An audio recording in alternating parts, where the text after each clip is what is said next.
Boa noite, galera. Tudo bom com vocês? Hoje a gente está aqui com o time completo, representando o Marcos, o Corinthians, o Marcos. Pode dar uma boa noite aí, Marcão? Boa noite. Não mais importante ou menos importante, também representando o time do Santos, Vila Belmiro, tá o Heitor. Opa, salve, Heitor. E aí, moçada? Um grande abraço aí, prazer estar com vocês. Falando Prazer sobre o maior time do planeta aí. Grande abraço. Representando o time do Morumbi, né? O São Paulo, tá o Nervo. Tudo bom, Nervo? Boa noite. Tudo jóia? Salve, rapaziada. Tudo bem com vocês aí?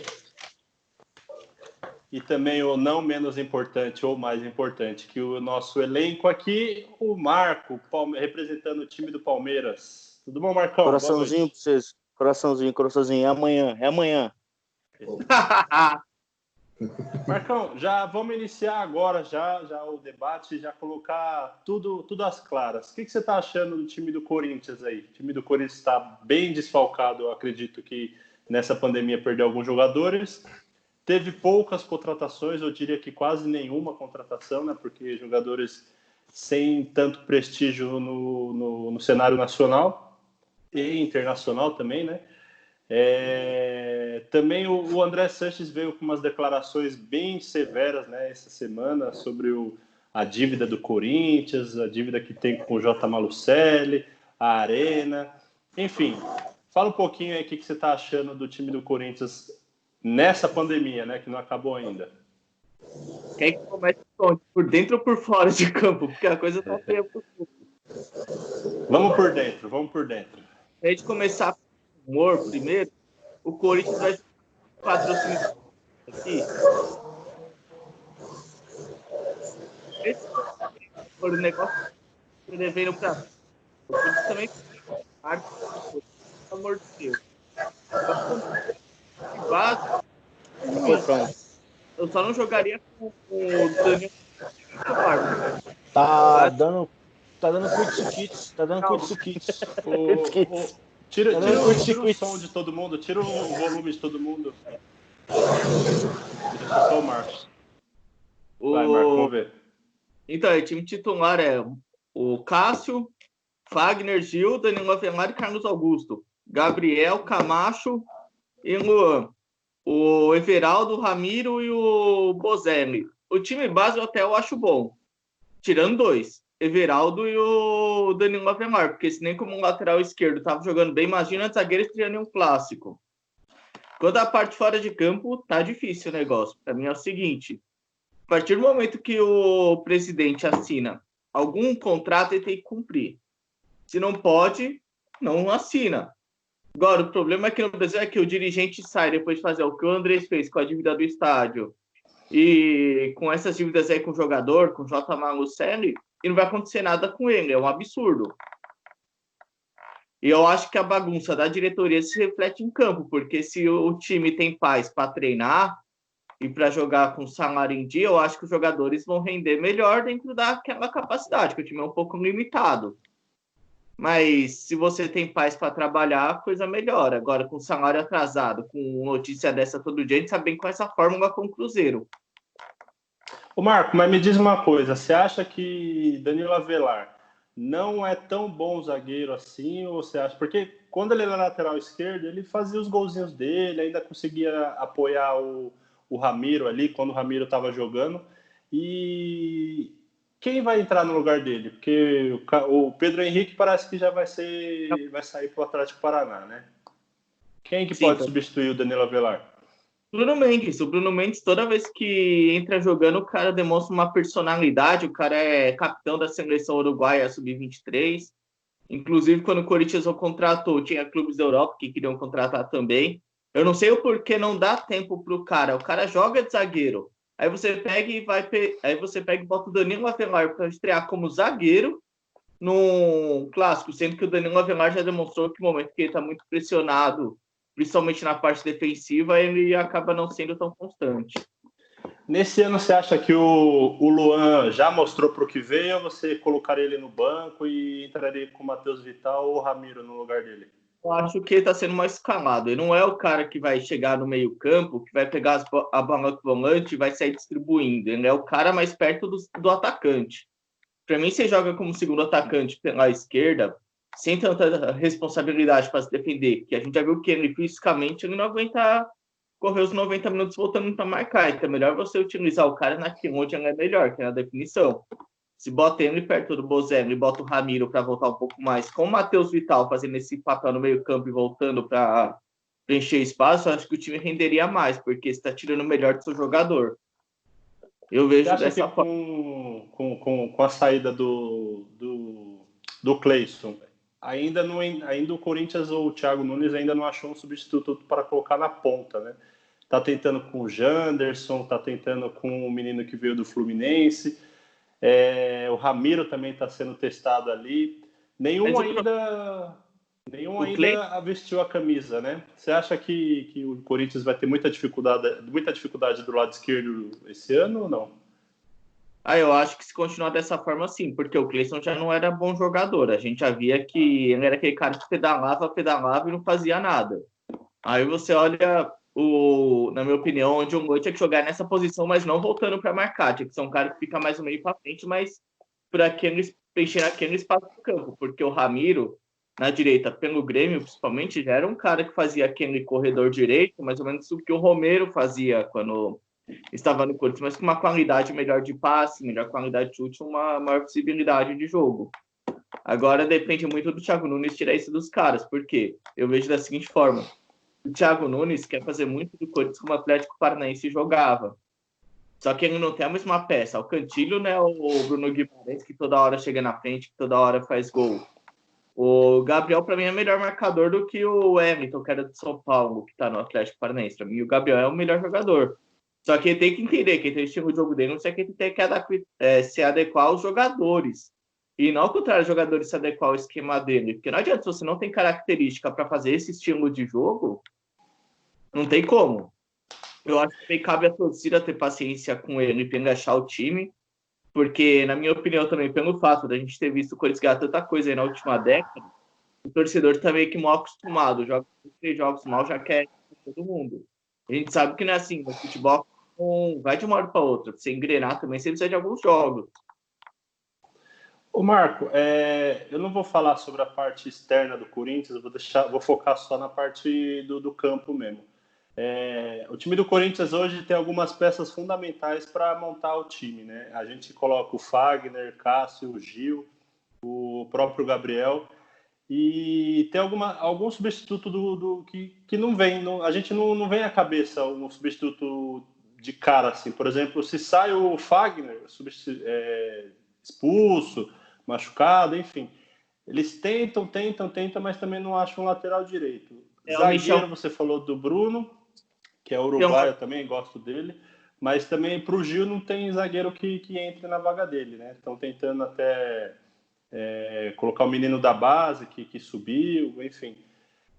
Se sai o Gabriel também, a gente tem uma certa dificuldade de colocar. Haja vista que parece que o Atlético Paraná quer contratar o Camacho, né? Você pode falar sobre o time reserva do Corinthians? Eu acho que assim, tem que trazer mais um zagueiro. Eu acho que o Léo Santos é bom. Só que, como volante, a gente trouxe o Ederson, que era do Cruzeiro. Daí a gente tem o Gabriel, aí tem o Camacho e o Cantilho. Porém, se você não der uma constância para esse time, se não tiver uma base trocando alguns jogadores, eu acredito que o Thiago Nunes vai se perder nisso. Porque, dá um exemplo bem simples. Na lateral esquerda, o Corinthians jogou com 3 jogadores em 9 jogos da temporada, em 10 jogos da temporada, que foi o Lucas Piton, o Sid Clay e o Carlos Augusto. Se você também não faz um time base, e a partir desse time base vai tirando uma outra peça para você ajustar, o time também acaba não entrosando. Por quê? Vou dar um exemplo. Carlos Augusto é um cara mais defensivo, não é um cara que vai tanto para ataque. Já o Sid Clay é aquele negócio de ter mais força ofensiva. O Lucas Piton também é o cara mais ofensivo. Então, se você muda o jogador que tem característica toda hora, você não acaba formando um time. Vou dar um exemplo. O Gabriel é um volante mais que fica ali na marcação, é o cão de guarda. Não adianta, de repente, voltar o Cantilho e você jogar com o Camacho de novo, porque o Camacho não é o cara que vai sair marcando. O Camacho não tem característica de marcador, ele é mais cara da saída. Eu acho que nisso é que o Thiago Nunes anda pecando. Derrapando, né? O Lucas Piton aí, ele tá emprestado, né? Depois da Copa Florida Cup, ele foi emprestado. Parece que o Thiago não gostou muito do futebol dele. Se eu não me engano, foi pro Oeste. E o Bozelli, você acha que vai ou o Jô já começa na frente antes dele? É claro que no Paulista ele não conseguiu ser inscrito ainda, né? Pro Clássico. Mas eu vejo os dois com uma característica um pouco diferente, apesar de dois saber fazer gol pra caramba. O Bozelli é o cara do último passe, é o cara que tem que estar na área e tem que alguém acertar, porque se chega ele faz.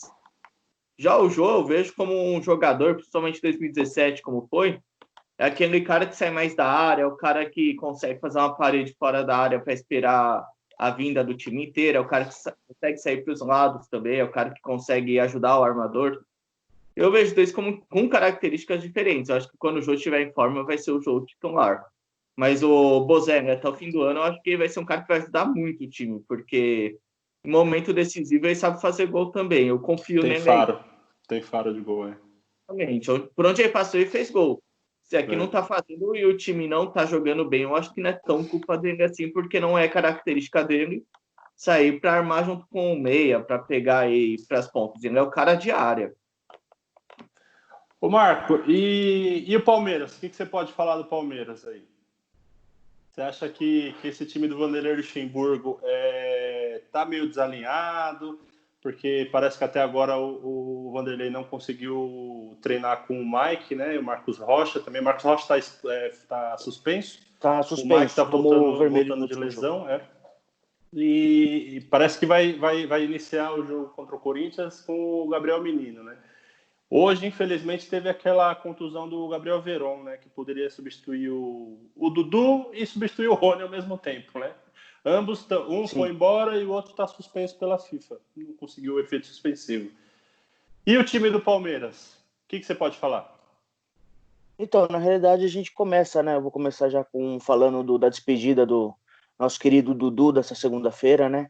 Que foi até muito emocionante na coletiva dele de despedida, até no vídeo que ele fez, né? Lá pro TV Palmeiras. O site, isso. Isso.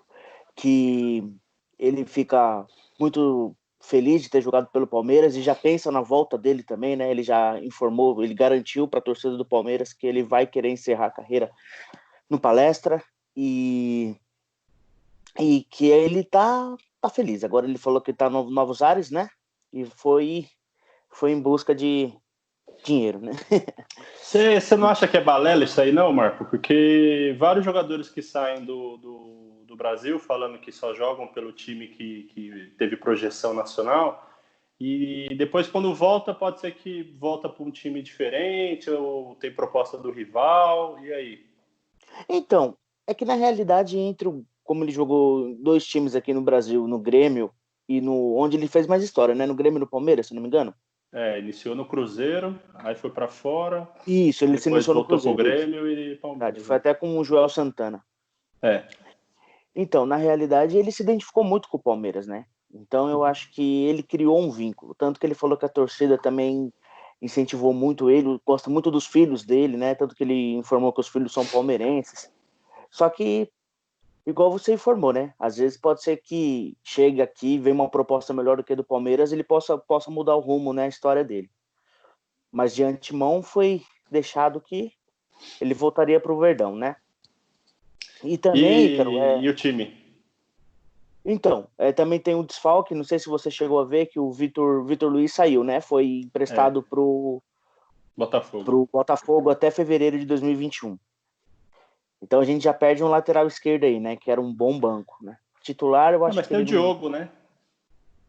O Diogo Barbosa. Esteves, sim, né? mas entre ele e o Diogo Barbosa, ele acho que é um pouquinho melhor que o Diogo Barbosa.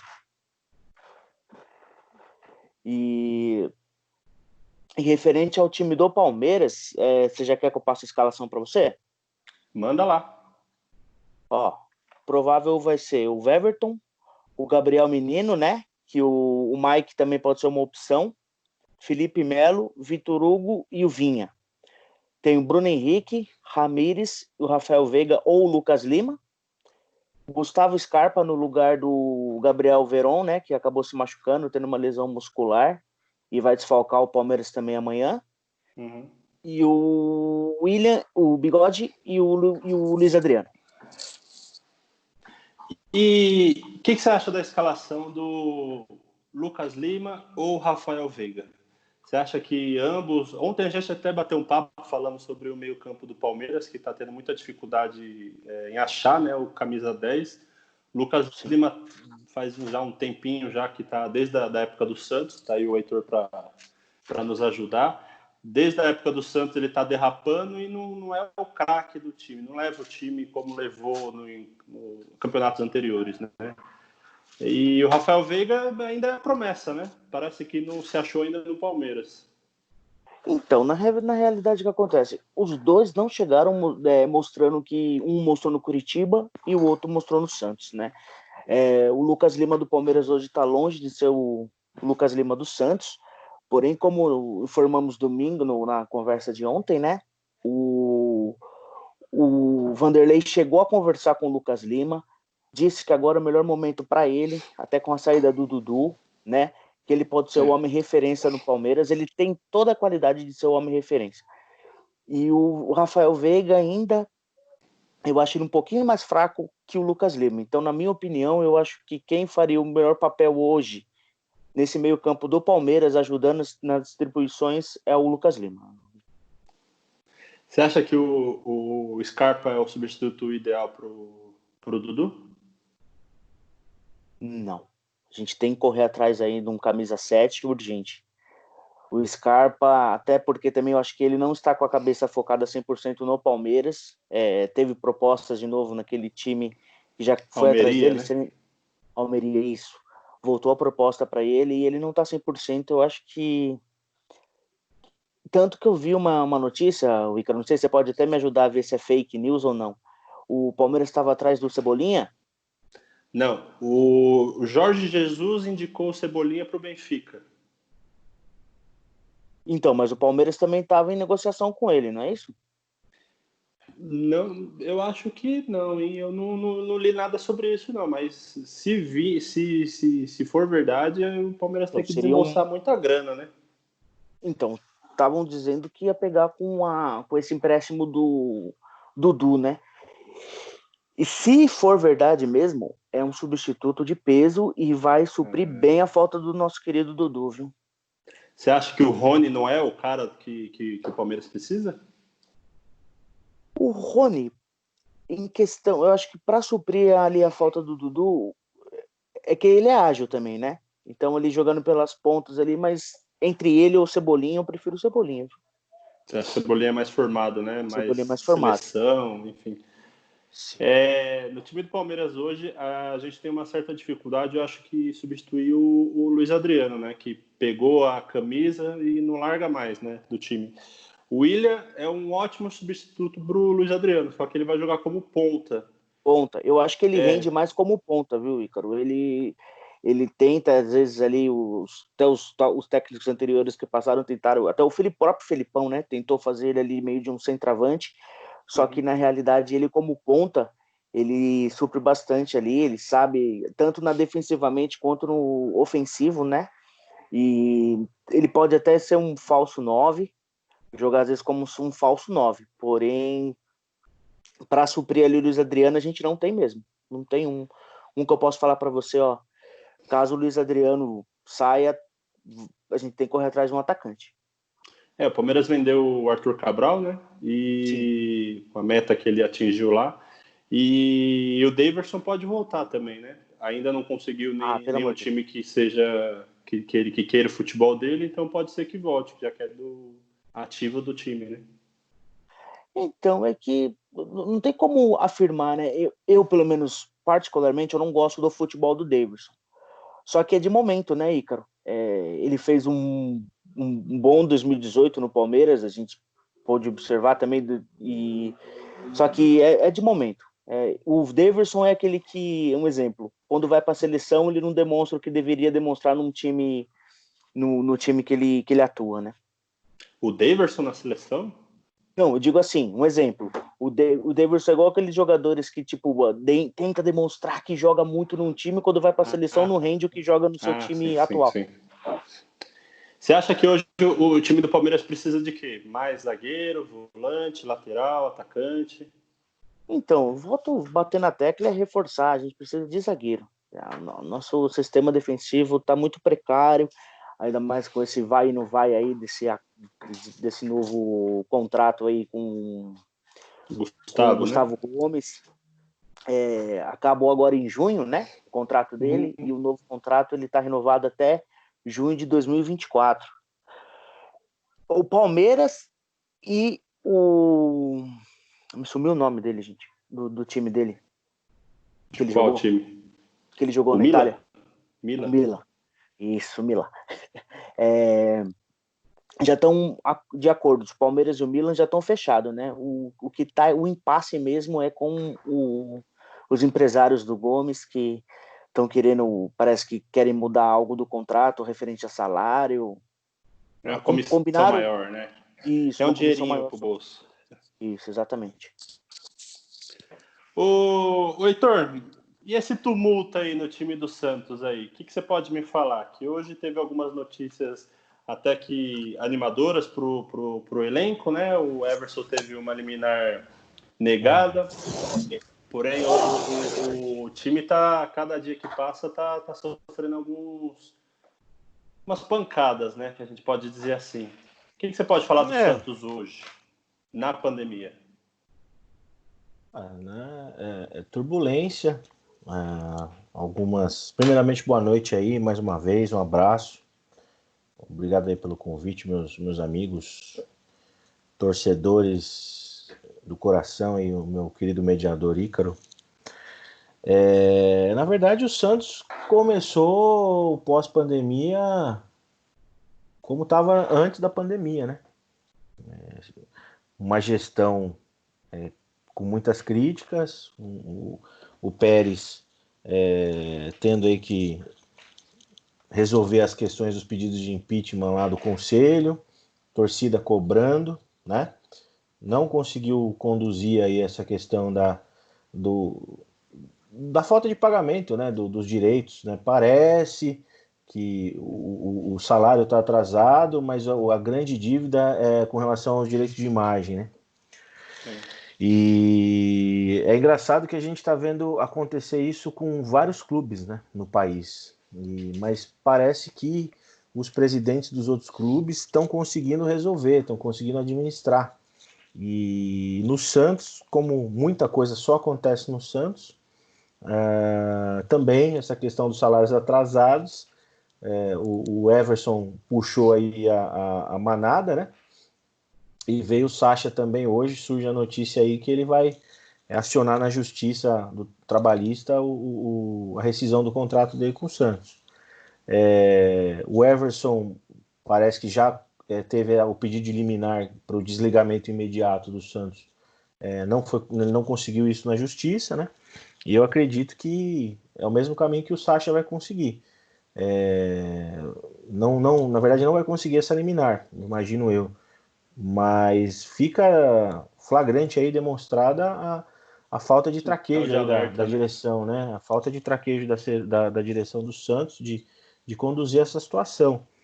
É lamentável, né? O Santos tem poucos jogadores, digamos assim, que são os líderes. O Everson é um deles, o Sacha também é um deles, né? A gente tem jogadores aí que são os ídolos da torcida. E o Everson chegou num primeiro momento até questionado, mas depois assumiu aí a camisa e mostrou que é guerreiro e que se importa com o time. É complicado, né? É difícil. Vamos acompanhar, vamos ver se essa diretoria toma uma providência, né? Promessa a gente está ouvindo de monte, antes da pandemia, na pandemia e agora a gente também está ouvindo, né? E não sei, eu acho que precisa começar a cumprir o que fala, né? Semelhante ao que eu falei até com o Marco Corintiano, eu vou evitar falar do extra-campo, né? Vamos focar mais no campo. Hoje o time do Santos está com um time, os 11 ali, a gente já sabe de cabeça, né? Só que os 11 a gente tem uma certa dificuldade de confiança, né? Pode colocar, o Everson era um deles, que a gente confiava bastante. O Vladimir vai substituir, não é mau goleiro, fez uma boa campanha no campeonato anteriores, não é mau goleiro. O Pará é meio discutível, mas também não tem um lateral direito reserva para ele. O Lucas Veríssimo teve uma proposta tá esperando uma proposta do Benfica também para sair. Do Benfica. O substituto de imediato seria o Luan Pérez, né? E o Luiz Felipe já no quarto zagueiro. Lateral esquerdo, Felipe Jonathan.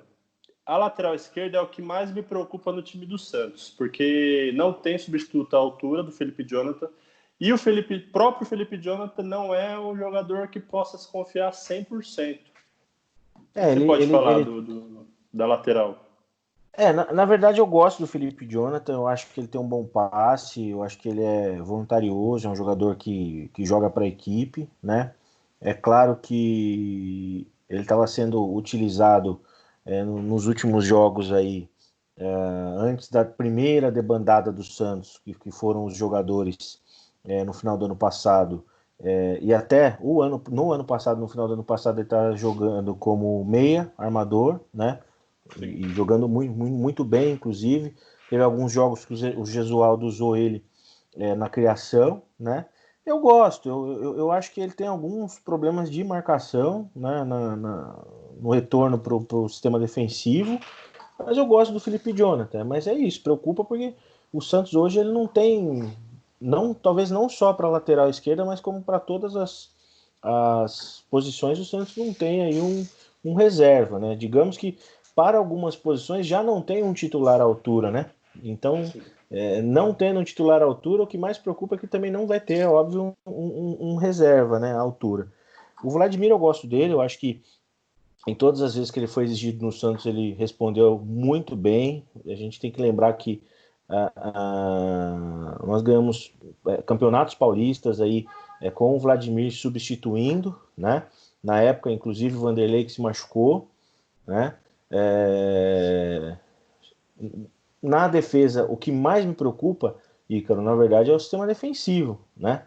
A gente tem 3 zagueiros. Mas se você entrar, por exemplo, no elenco do Santos, o registrado no site do Santos, você vai ver que a gente tem Luiz Felipe, a gente tem Lucas Veríssimo e o Luan Pérez, né? Que talvez seja o terceiro dos 3 aí, né? E o Lucas Veríssimo não fica. O Santos está com uma dívida gigantesca, precisa fazer caixa e está oferecendo aí na vitrine do futebol europeu aí da segunda divisão, digamos assim, né? Os times assim de menos importância. Segunda linha, né? A segunda linha, obrigado aí. Segunda linha e vai para o Benfica. O Jorge Jesus gostou dele. Eu até acredito que o Gustavo Henrique tenha participado disso aí, porque ele jogou muito tempo com o Gustavo Henrique, e o Gustavo Henrique foi zagueiro dele no Flamengo, então provavelmente pediu alguma referência e está indo embora para o Benfica. Se não for para o Benfica, como eu disse, vai para outro clube de segunda linha aí. Mas não tem. O Luiz Felipe também, em alguns jogos, não conseguiu se firmar, então me preocupa muito. Hoje o time do Santos ele tem um ataque bem veloz, né? Com o Marinho, o Eduardo Sacha, que ainda não saiu, e o Soteldo. Soteldo postou um vídeo essa semana, até dei risada, porque os torcedores encheram a rede social dele pedindo para ele não entrar na justiça para rescisão, né, do contrato. Então, por hora, os 3 estão com contrato ativo. Um pouquinho mais para trás, a gente pode ver que o meio-campo do Santos não tem muito reserva também, né? Porque se você tira o Carlos Sanches, que vestiu a camisa como ninguém, o Pituca, que é um ótimo segundo volante, e o Alisson, que é um monstro também, né? Dos 3, são titulares absolutos no time do Santos e em vários outros times. Quem você poderia substituir se caso o Carlos Sanches se machucar, se fosse eventualmente expulso? E outra, a idade dele já é um pouco avançada, né? O Santos, assim, como diz o nosso querido Fernando Luz, na volância, na, na, na volância, o Santos eu acho que tem um elenco bom. A gente tem o Alisson, né? Temos aí o Diego Pituca, que também ajuda muito no sistema defensivo. A gente tem o Jobson, que não vai poder jogar agora porque está cumprindo suspensão, mas que nos últimos jogos, aí antes da Covid, estava jogando muito, né? E conquistou a confiança aí do Gesualdo. Então eu acho que para volante a gente tem bons jogadores aí, né? Que podem se suprir aí na ausência. O problema é a criação, né? Desde dos auges do Lucas Lima aí, que na passagem dele pelo Santos, a gente não tem um jogador de criação, né? O Sanches é um jogador que, como você disse, já tem uma certa idade, sente, né, o peso no final do jogo, e tem contusão, enfim, tem desgaste. E a Muitos gente não jogos tem um também no jogador, Brasil, né? não consegue, né? A gente, assim, o Jean Mota, no ano passado, deu um sopro aí de esperança para o Santista, né? Mas que já caiu de produção, inclusive está sendo negociado aí com Fortaleza, né? Parece que vai dar certo. Então, assim, a gente não tem um jogador de criação, né? E isso acaba pesando aí, sobrecarregando o ataque, porque você vê que o Marinho volta, você vê que o próprio Raniel volta para fazer criação para receber bola onde não devia, que a posição dele é centroavante, né? E é isso, vamos ver aí. Subiram alguns meninos da base aí, tem o Lucas Lourenço, que eu gosto bastante, que é um excelente jogador. E eu acho que o Santos vai passar por mais uma situação de pouco dinheiro, crise institucional, e que vai ter que usar a base para tentar ressurgir das cinzas aí, como sempre fez ao longo dos anos. Só não sei se o Jesualdo Batista é um treinador que pode explorar essa molecada aí como poderia ser explorado outros técnicos, né? O Heitor, me diz uma coisa, o Eduardo Sacha, se entrar na justiça e conseguir a rescisão, vai ser mais um jogador que vai sair do Santos pela porta dos fundos, né? Eu acredito. Outro é o Caio Jorge, né? O Yuri Alberto, perdão, Yuri também que Alberto, vai Yuri sair. Alberto. Não teve o E aí contrato vai ficar renovado. o Caio Jorge, o Raniel, são atacantes que não conseguem suprir, né, o que o Gesualdo está pedindo, né? Que é velocidade, explosão no contra-ataque e eu acredito que só o Raniel, né? Que é um bom finalizador. O centroavante também no Santos também tá difícil, né? Você vê que zagueiro, meia de criação e centroavante. Eu acho que assim, a base do ataque do Santos, ela não é ruim. Se você pegar Marinho é um jogador que seria titular em muitas equipes, né? Tem um chute forte, tem uma resistência, consegue na disputa de bola, fazer pivô, enfim. O Caio Jorge é menino, é da base, veio da base, né? Tá certo que no último jogo da Libertadores fez o gol da vitória, né? Então ganhou uma moral, mas infelizmente veio a questão da Covid que a gente não sabe como que ele tá de ritmo, né? E para por aí. Então a gente tem o Uribe, que é um atacante que não se firmou no Santos, veio e, enfim, amarga o banco, né? O Sacha com essa questão aí da justiça, né? Enfim, da rescisão do contrato, né? A gente tem o Arthur Gomes também. Eu gosto muito do Arthur Gomes. Ele é um jogador que saiu do Santos, estava emprestado, voltou agora, né?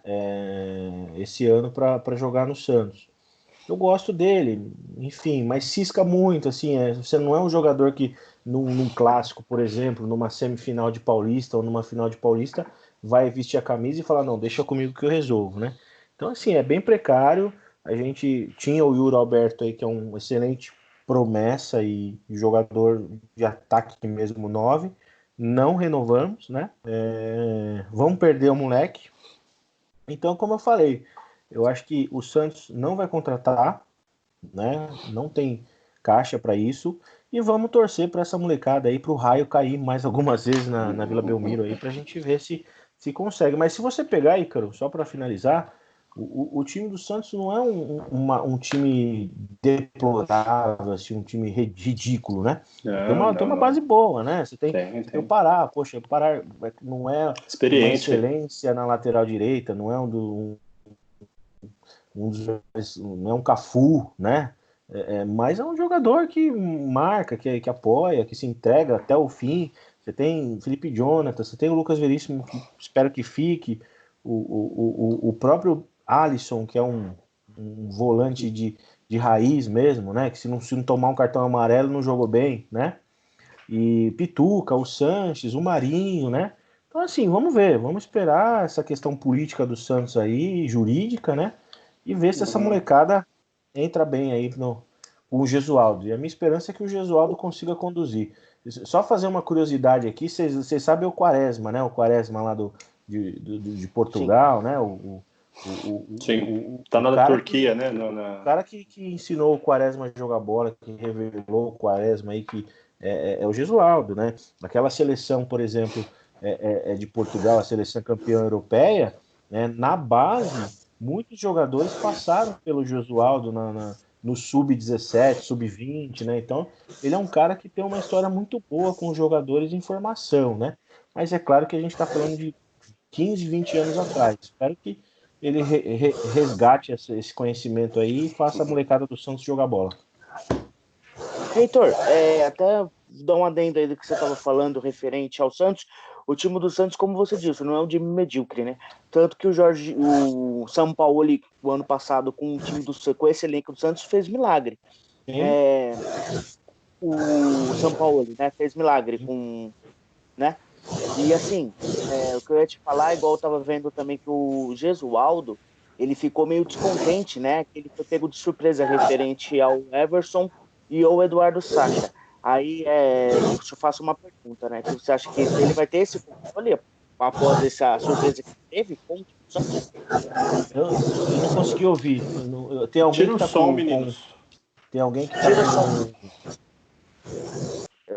eu acho que era do Nervo. O que eu tava falando era do Gesualdo, que ele foi pego de surpresa, né, com essa entrada na justiça aí do Everson e do Eduardo Sacha, que talvez entre. E a pergunta que eu te faço é: você acha que o Gesualdo vai ter o plantel do Santos na mão após essa surpresa que ele teve, ou também por causa desse acontecimento aí com a diretoria do Santos? É que a orientação do Ícaro é evitar falar, né, de extra-campo, mas enfim, tem umas coisas que não tem como você não linkar, né? Você falar do campo e do extra-campo. A diretoria do Santos tem o histórico já, que não é de hoje, de não conversar, de não ter um link, de não ter um canal aberto com a comissão técnica, né? Isso já foi falado já pelo Sampaoli, né? E por outros técnicos, pelo Cuca também, né? Que reclamou muito. Então, assim, isso... de amador a diretoria. Já existe um histórico aí, né? De que se depender da diretoria, né? O Pérez, ele não tem essa ligação, né? Agora, vai depender muito da liderança dele. O Gesualdo... muita gente tira de velho, de aposentado, tudo, mas ele tem uma bagagem gigantesca, é um bom técnico, muito vitorioso lá em Portugal pelo Porto, enfim, e tem aí condições de segurar.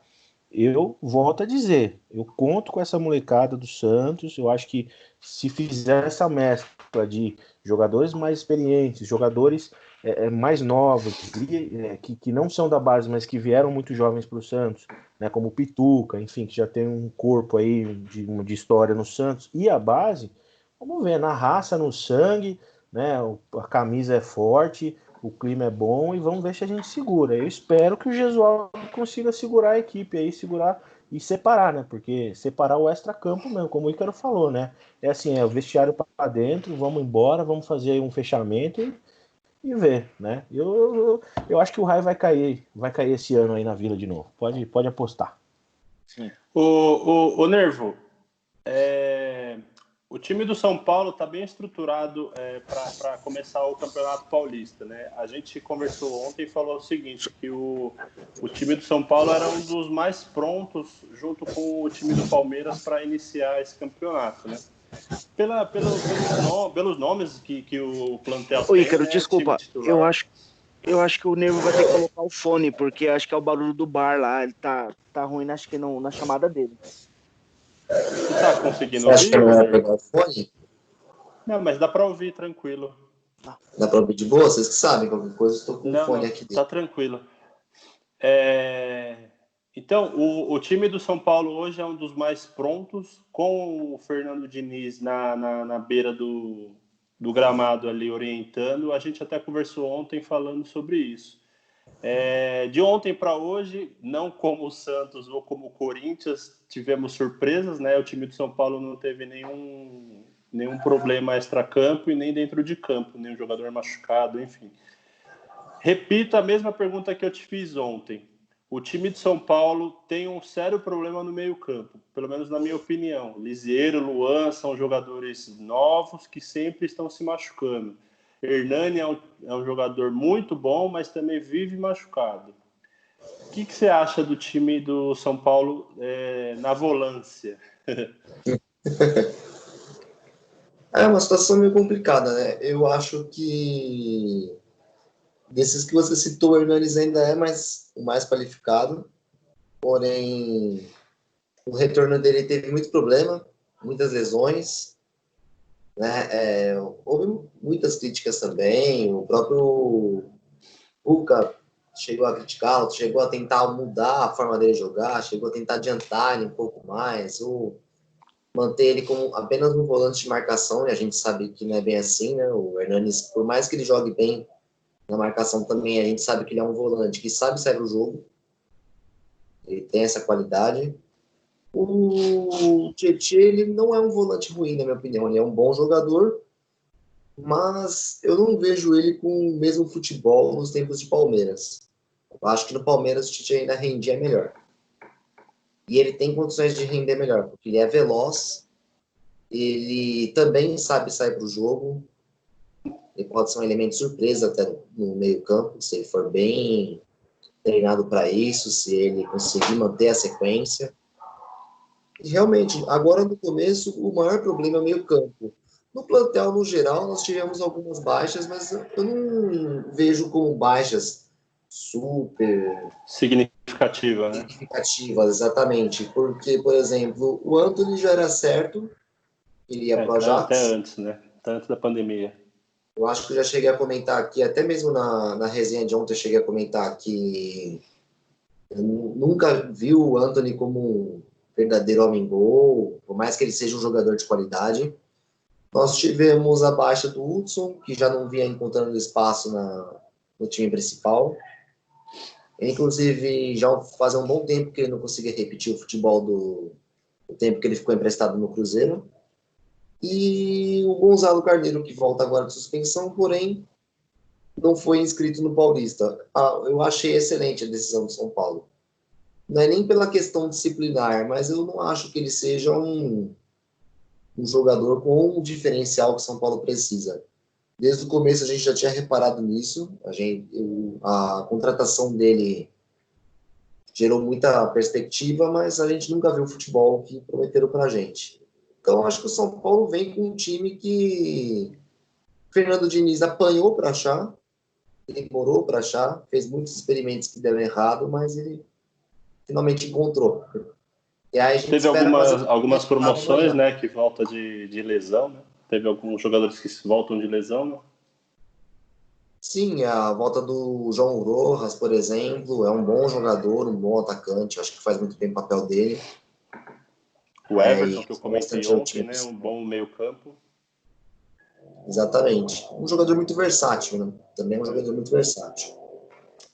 Me diz uma coisa, hoje se o Bruno Alves se machucasse, quem você colocaria na zaga? O Anderson Martins mesmo ou você puxaria o Alce para substituir? O Alce se não me engano, o Alce é até cria da base de São Paulo, né? Sim, cria da base. É um bom garoto, não tem ainda, não sei se dizer se ele tem uma experiência que faça ele ser um titular no caso de uma lesão do Bruno Alves, ou até mesmo uma possível lesão do Arboleda.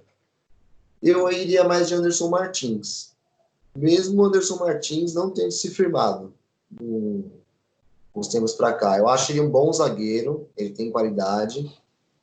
Eu acho que os nossos zagueiros também sabem sair para o jogo em algumas situações, principalmente o Arboleda. Mas o Anderson Martins, nesse caso, eu acho que ele seria a melhor opção. Uma possível lesão de... O Bruno Alves, antes da pandemia, estava jogando muito. Era o melhor, para mim, era o melhor jogador do time de São Paulo. Acho que até o final do Campeonato Brasileiro do ano passado, ele era um dos melhores jogadores do São Paulo, né? Junto com o Daniel Alves, né? O Nervo, me diz uma coisa. Você tocou num ponto-chave aí do time do São Paulo, o ataque. Hoje o São Paulo tem Pato, Pablo e não tem reserva. Fala-se de Trellis, fala-se de Chaves, fala-se de Carneiro, mas nenhum desses se firmou no time do São Paulo. Nem entrando, nem sendo titular, nem nada. O time de São Paulo peca um pouquinho nas contratações, né? Já não é de hoje, já que as contratações do São Paulo não têm sido boas. E esses jogadores que eu citei foram contratações que não emplacaram no time, né? Nem reserva, nem titular. O que você pode falar sobre o ataque do time de São Paulo? Ô Ícaro, só uma informação. Parece que tá de volta o Paulo Boia, que ele era da base do São Paulo, né? Falaram que ele veio para suprir aí a falta do Antony. Subiu. Informação. Parece que o São Paulo liberou o Anderson Martins para procurar outros clubes, por causa que o salário está muito alto. Parece que a diretoria já acertou e o Anderson Martins indo atrás de outros clubes. Novidades. Tá vendo aqui o pessoal é forte também, ó. Setoristas. Boa. Com o Anderson Martins sendo liberado, já sobra um espaço para o Garotos pegar uma experiência, né? Ele já foi para a seleção da categoria de base, viu? Sim, ele chegou a fazer umas participações mesmo na seleção de categoria de base. Ele e o Morato. No ataque, o Pablo foi o que mais teve problema para se encaixar, né? Porque ele teve um começo aí complicado no São Paulo para se adaptar. Quando ele começou a se adaptar, se machucou. Ficou um bom tempo fora de campo. A gente ficou um bom tempo dependendo do Antony, né, na temporada passada, do Pato. Enfim, o próprio Vitor Bueno. Daniel Alves, né? Foi uma surpresa. O Daniel Alves, foi bem independência do Daniel Alves. Daniel Alves é um jogador que joga muito bem, tanto como lateral como meia, mas ele, uma preferência própria do jogador de jogar como meia, né? Tá aí que ele foi adaptado como meia. Eu, sinceramente, eu acho que o ataque do São Paulo de 2019 para 2020, a gente sabe que não mudou muita coisa, né? Continua pecando bastante em finalizações. Mesmo eu vendo que o Pato parece que voltou. O Pato finalmente engrenou, estava numa seca de gols no começo do ano, né? Uns tempos depois para cá ele engrenou. Aí veio a pandemia, parou tudo, né? Mas a gente já estava começando a ver o Pato recuperar um ritmo bacana. Mas não seria novidade a gente escutar que o ataque do São Paulo enfrenta dificuldades, porque no ano passado a gente já via muito isso em campo. A própria mídia jornalística já vinha falando isso já. Que o São Paulo pecava muito no ataque, muito na questão ofensiva. A gente finalmente conseguiu consertar a defesa, mas faltava um pouco de eficiência, um pouco de elemento-chave. Né? A gente tivemos algumas contratações no ataque nas temporadas passadas, que algumas foram mais promessas, outras eu creio que foram mais questão política. Questão política eu digo no caso do Trellis, que veio com, um super atacante, e no final das contas a gente viu que o Trellis mostrou quem ele realmente que é um jogador infelizmente de pouquíssima técnica, e não vejo ele como titular. E algumas decepções, né? Uma decepção, por exemplo, que eu posso citar, que eu esperava mais, era o Lucas Prato, em 2017. Eu esperava que ele fosse o atacante que ele foi no Atlético Mineiro. Infelizmente, não foi. O Nervo, São Paulo tá agora... Perdão. Consegue se firmar. O Pato voltando a jogar o que ele estava jogando antes da pandemia. Pablo agora que não está com nenhuma lesão. Vitor Bueno, que é um bom garoto também. Eu acho que o São Paulo acertou bastante na contratação dele. Acho que a gente tem tudo para fazer uma boa temporada assim. O Nervo, me diz uma coisa. Desses meninos do São Paulo que subiram, eu acredito que o que mais se destacou e não teve tantas oportunidades ou não conseguiu demonstrar o futebol que ele mesmo tinha é o Shailon. O Shailon, quando foi emprestado, ele jogou bem no time que ele foi emprestado. O próprio Fernando Diniz agora subiu o Gabriel Sara e também vai colocar o Elinho mais no ataque do time de São Paulo, né? Desses jogadores que estão subindo, que o Fernando está tentando colocar no profissional, quem que você acha que está se destacando? Ou quem pode se destacar nesse ano? O Sara é um jogador muito interessante, na minha opinião. Já vinha se destacando logo no começo, na Copinha. O Shailon, sinceramente, a gente tem um certo preconceito com ele, porque o Shailon é assim, ele briga muito para ser titular. Quando ele é titular, ele não consegue manter uma regularidade de futebol também. Um bom exemplo disso foi São Paulo e Botafogo. A partida que aconteceu no começo do ano em Ribeirão Preto. Shailon foi titular, muitos outros jogadores que a gente tinha dúvida se poderiam ser titulares ou não. Foram titulares também e a gente viu que o futebol não rendeu. O futebol não foi aquelas coisas. O time penou bastante contra o Botafogo, não se encontrou. Achei o resultado muito modesto. A gente poderia ter sido goleado, considerando as situações. Tudo que aconteceu no campo aquele dia foi desastroso. Aquilo foi desastroso. Ali a gente só teve uma certeza. O Fernando Diniz, no time titular que ele escalou, não tem nenhum para ser contestado no time titular. Ali a gente viu, não tem nenhum reserva mesmo que vai para o time titular, que deveria para o time titular. Desses garotos que você citou mesmo, acho que mais o Sara. O Paulinho é uma boa promessa. Vamos ver se ele vai render bem a São Antônio, né? Mas eu prefiro ainda o Sara. Eu acho que é uma grande injustiça com o Hudson, que ele jogou muita bola no Cruzeiro.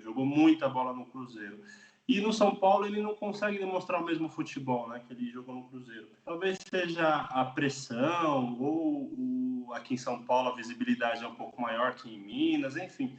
E em Minas ele conquistou a Copa do Brasil. Por que você acha que o Hudson não emplacou no São Paulo igual emplacou no Cruzeiro? Posicionamento, talvez até questões de problemas particulares. Eu acho que o Hudson no Cruzeiro, por exemplo, ele jogava mais solto. Não sei se vocês têm a mesma impressão. Eu achava que o Hudson ele subia com mais liberdade.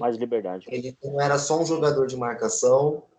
Ele às vezes virava um elemento surpresa. O Hudson chegou a marcar gol no Cruzeiro, uma coisa que no São Paulo é muito difícil, né, de acontecer.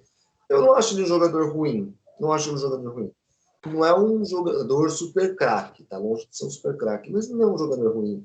No São Paulo, eu acho que o que faltou foi ele ter a mesma liberdade que ele tinha no Cruzeiro, e ele não... No São Paulo, os treinadores que pegaram ele também, eu digo, para poder especificar melhor, o Mancini e o Cuca, né? Tentaram reinventar muito o Hudson em algumas outras posições. Por exemplo, no ano passado, o Hudson jogou até de lateral. Sim. Até lateral ele foi. E no campo, ele recuado, ele mostrava bem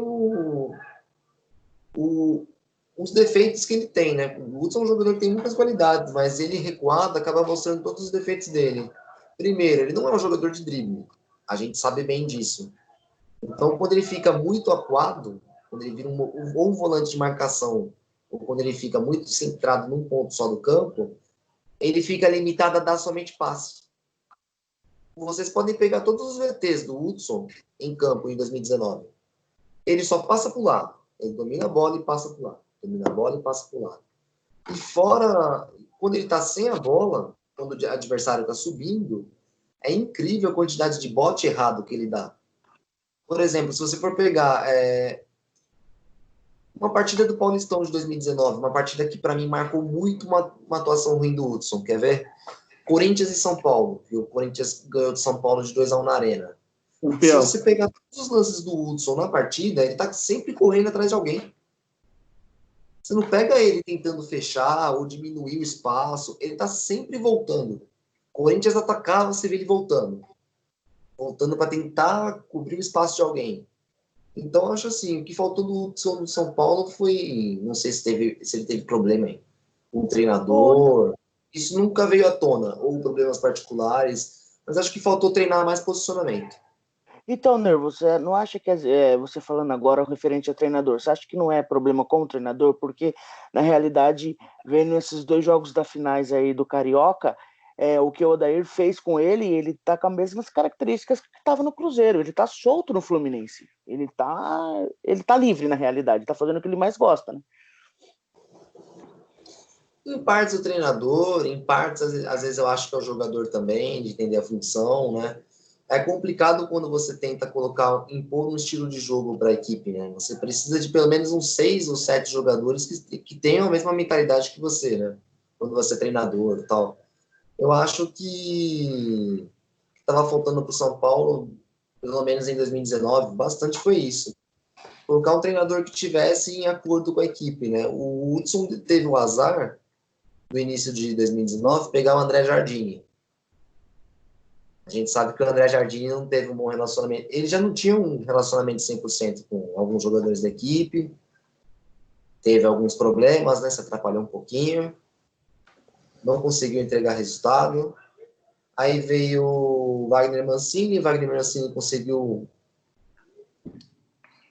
encaixar bem. Alguns jogadores tiveram que ser simplesmente emprestados ou foram descartados da equipe principal, por exemplo. Mais uma baixa que não fez falta pra gente, que foi o William Farias. O William Farias era um jogador que se movimentava muito bem, mas tecnicamente não resolveu os problemas do São Paulo. Acabou emprestado, não conseguiu espaço no time principal. Então, eu acho que também tem o lado do treinador, né? Ou o treinador não está conseguindo passar a mensagem, ou o treinador às vezes não confia no jogador, né? Mas para o Hudson, acho que faltou um pouco isso. Quando a gente fala do Hudson, fala até de outros jogadores de São Paulo que não se encaixaram, faltou treinar um pouquinho mais de posicionamento, conversar mais com o jogador. Eu acho que foi isso. O Marco Corinthians, né? Para a gente fazer um bate-bola aqui, finalizando tudo,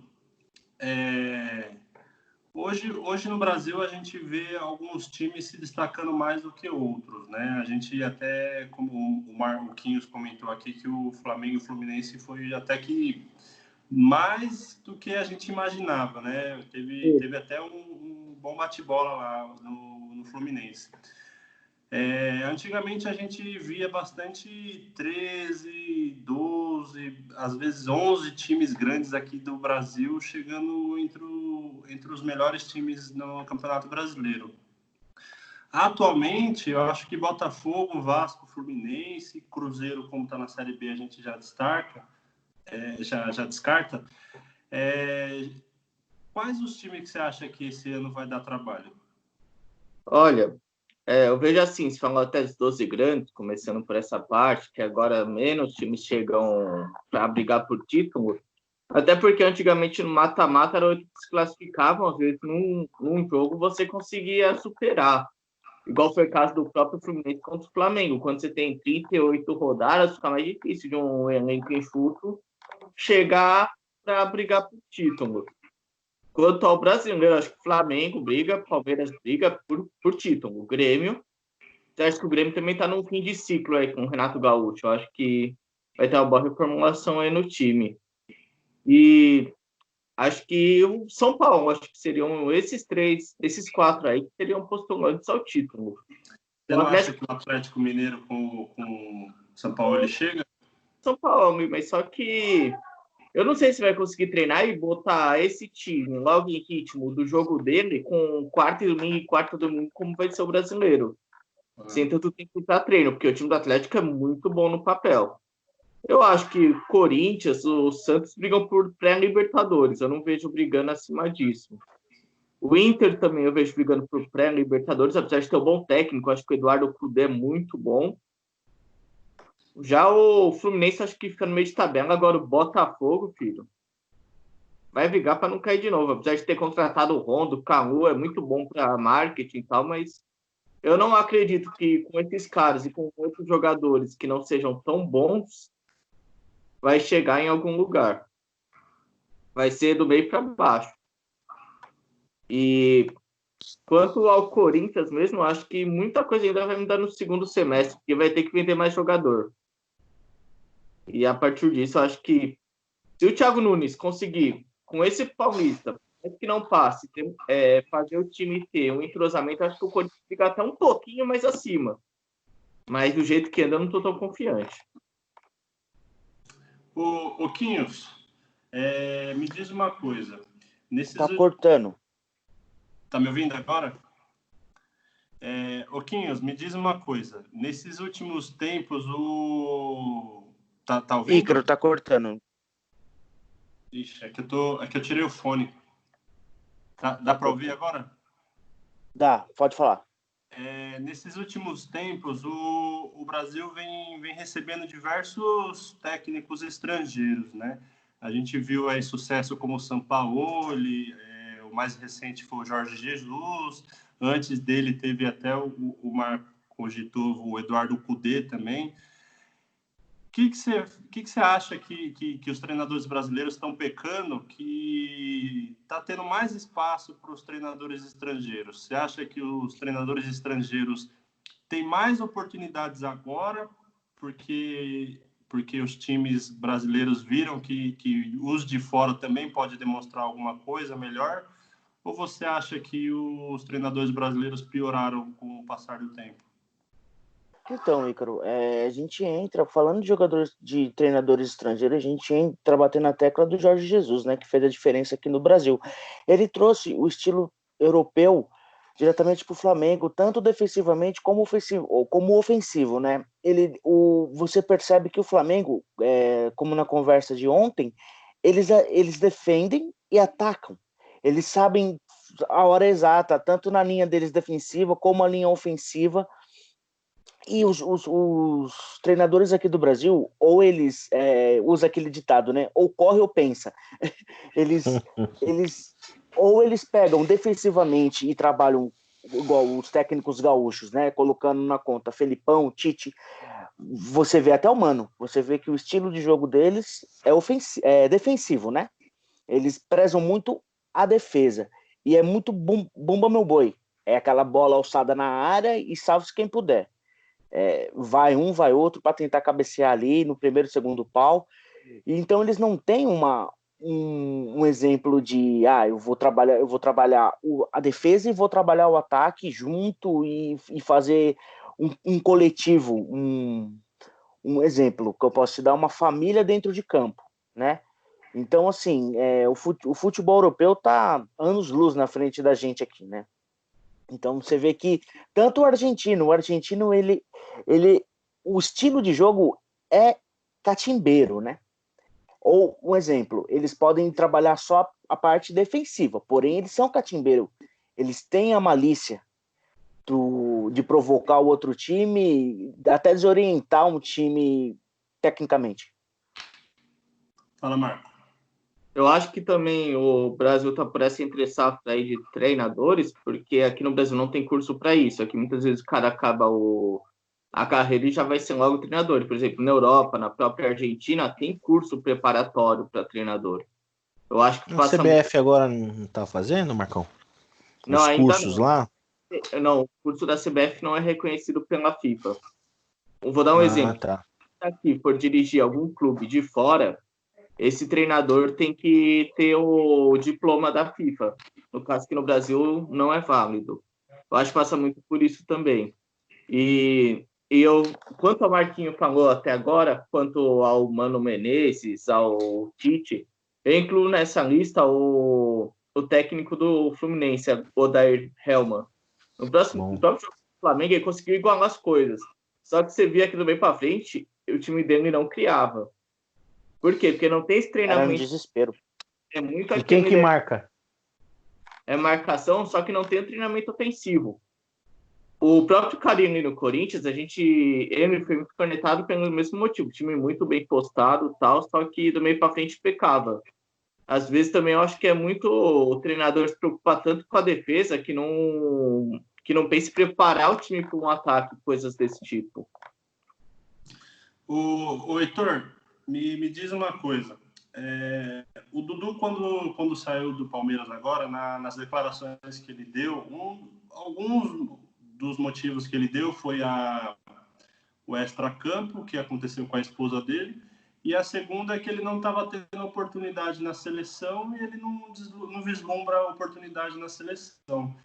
Você acha que com o título do Real Madrid, Vinícius Júnior voando lá na Espanha, o Rodrigo também voando na Espanha, você acha que o Dudu não teria oportunidade na seleção porque ele não condiz com a posição na seleção, ou você acha que tem jogadores melhores, como o Cebolinha, o Vinícius Júnior, como mencionei, o próprio Neymar, que é o dono da posição, enfim?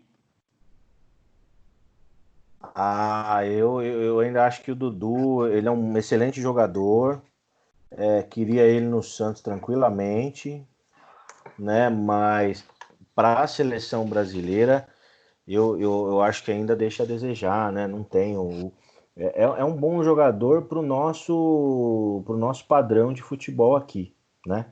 Agora, você tem aí, como você disse, você tem Everton, Cebolinha, a gente tá falando de ponta, né? Vamos falar de ponta. Você tem Everton, Cebolinha, você tem Rodrigo, né? Jogando muita bola e que já tem que se consolidar aí na seleção. Você tá falando de Vinícius Júnior, só a promessa, entendeu? Richarlison, também que é um excelente jogador. Excelente jogador. Né?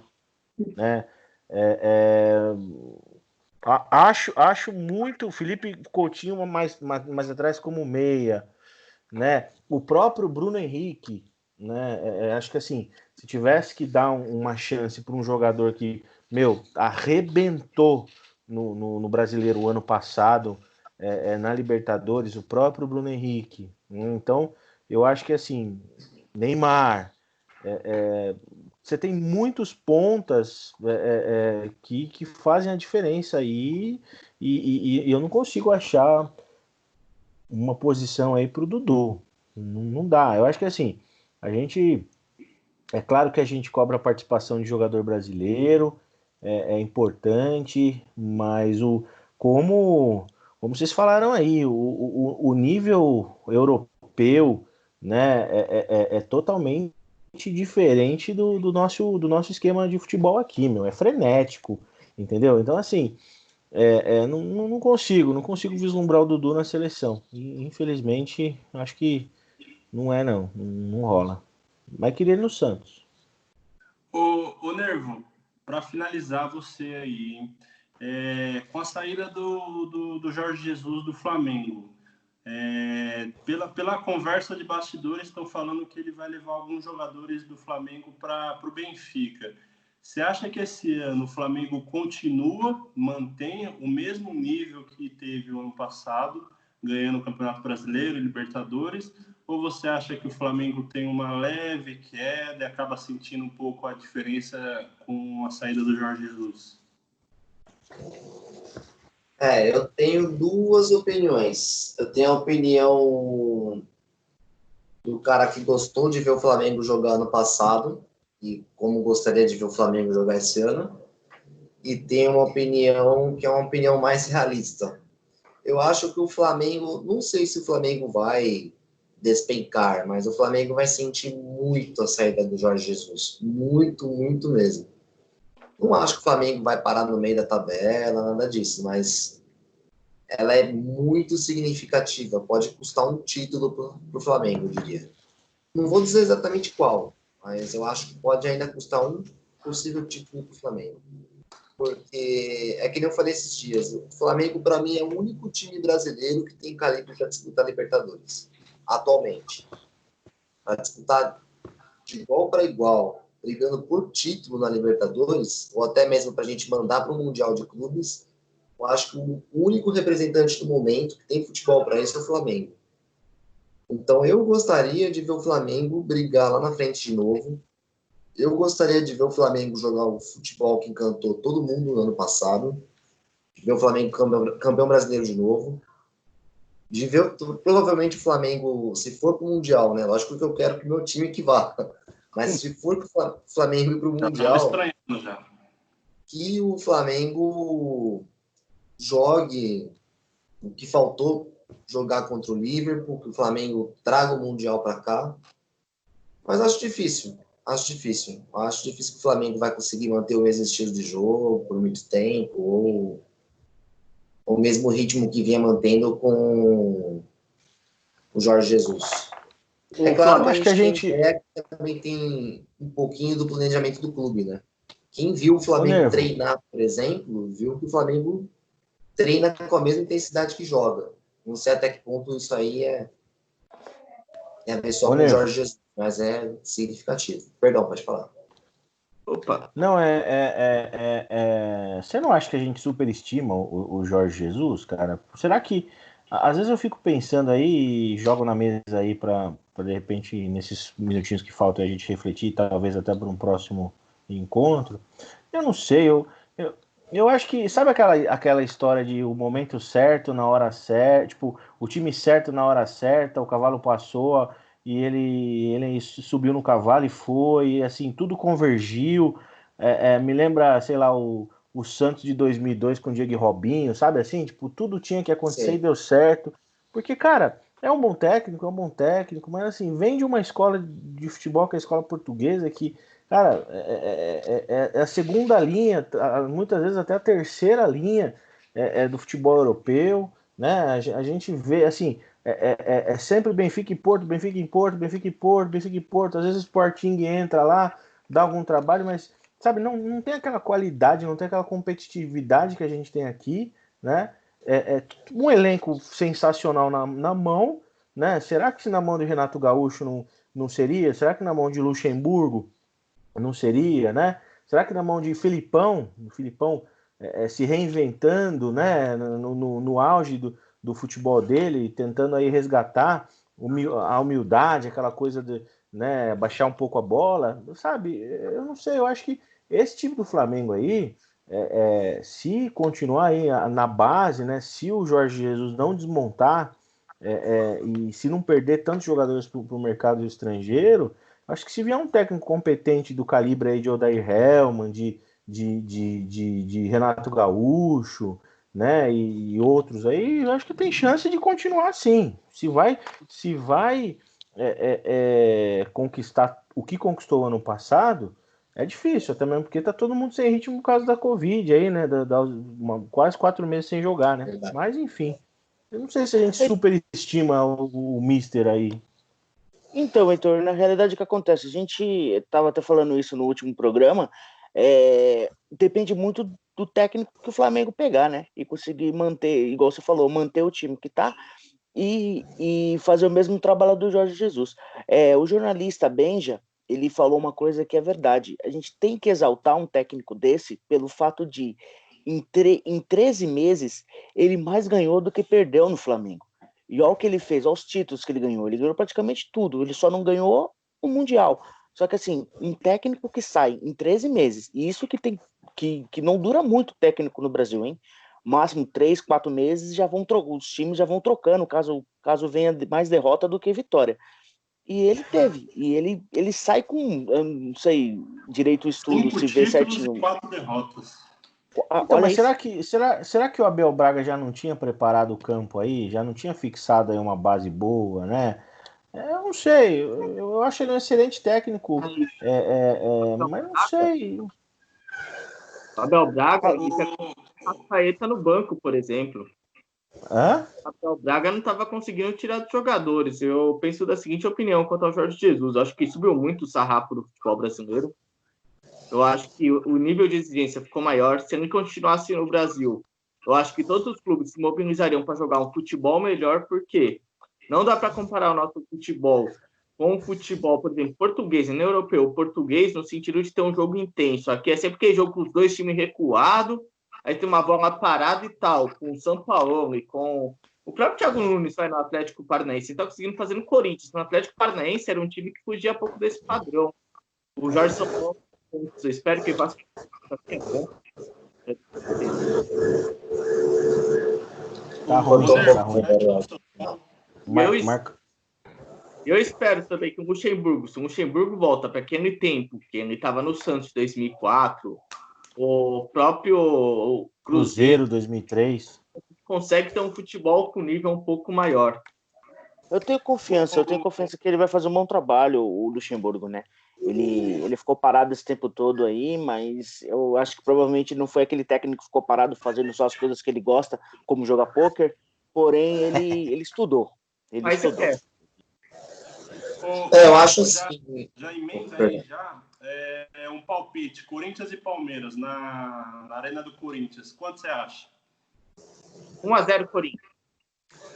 Sem contar que ontem no programa, um certo alguém aqui, desse quadrangular aí, fez uma aposta contra o senhor. Dou a palavra a ele.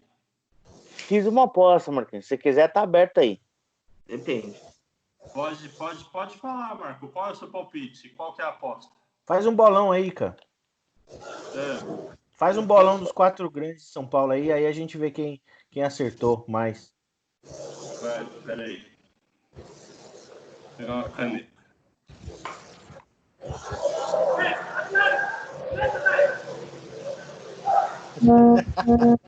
Tá pegando aí, hein, Nervo?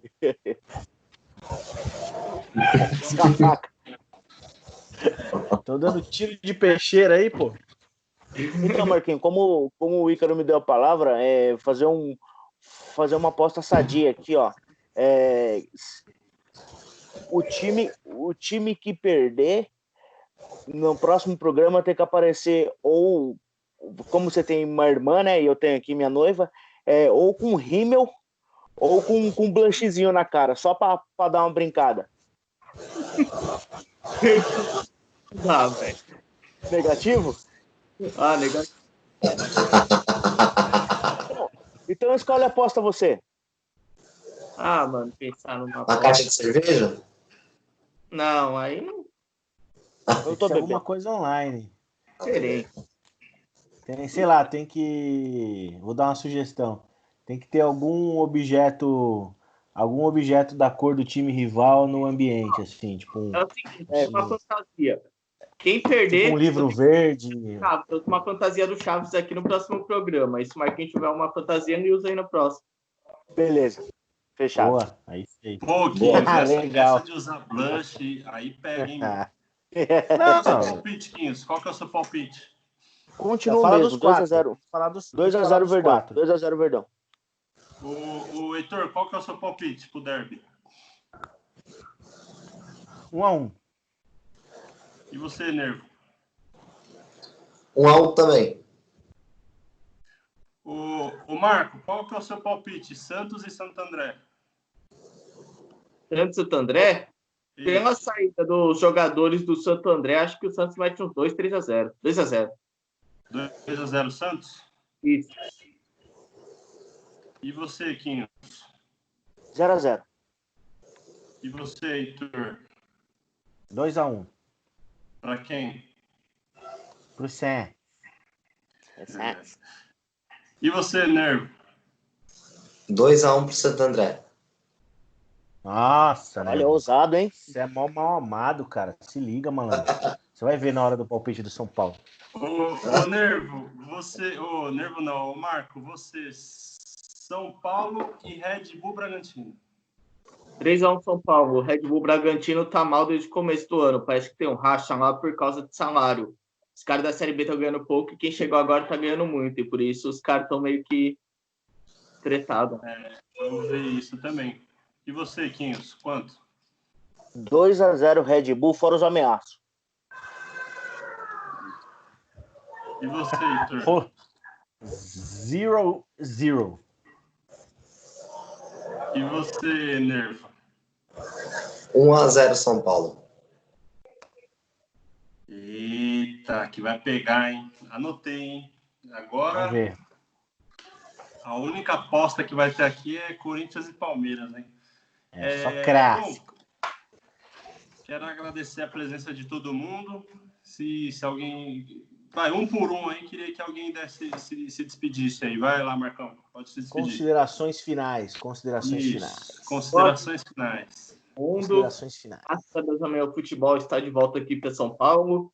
Amanhã eu espero, principalmente do Corinthians, atitude. Eu espero que o time em campo realmente se doe, porque a nossa camisa, a gente nunca precisou de craque. A gente precisou de jogador disposto em campo. É isso que a gente espera dos jogadores. E você, Quinhos?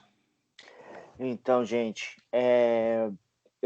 igual o Marquinho falou aí, né? Vou reforçar. Graças a Deus o futebol voltou para São Paulo. Vamos ter essa paixão aí de novo, né? Que a rivalidade seja apenas dentro de campo. Espero um bom jogo para os dois, tá? E torcida, um recado. Sem aglomeração em portas de estádio, em bares. Vamos assistir dentro de casa, torcer e vai, Verdão. E você, Heitor? Vai pra cima deles, Santos. Vai com determinação. Tu que és o glorioso, visto o seu manto com amor e emoção. Na raça, na fé, no suor, no sangue. Vai estar difícil. Nunca foi fácil pro Santos. A gente sempre deu a volta por cima. Acho que amanhã a gente vai ganhar o jogo. Não vai jogar bonito, claro, né? Não tem como, falta de ritmo. Mas eu cara, eu sou santista e acredito até o fim aí. Tenho certeza que a gente vai jogar muito bem amanhã aí, assim, não digo tecnicamente, mas pelo menos com raça aí. Os caras vão entrar com a faca no dente. E que bom estar com vocês, rever vocês aí. E prazer é nosso. Estar junto aí em breve, falando aí de futebol aí. Um grande abraço. E você, Nervo? Complicada a situação que a gente está vivendo aí, né? Mas a gente já tá. Confesso que eu tava com saudade de futebol, com certeza. Imagino que todo mundo aqui tava, né? Em relação à rodada, eu acho que de começo a gente não vai ter partidas brilhantes, mas com o tempo que os jogadores forem pegando o ritmo, eu acho que vai ficar legal. Nós vamos voltar a ter campeonatos acirrados, campeonatos bem disputados. É triste ver as arquibancadas vazias aí, não tendo torcedor. Eu, particularmente, sinto saudade de ir no estádio, estou com muita saudade, mas vamos respeitar o calabresa. Todo mundo ficar em casa. Comer aquele lanche de pernil, hein? Pizza de R$10. Ó, que a aposta tá só entre o Palmeiras e o Corinthians hoje aí, hein? O São Paulo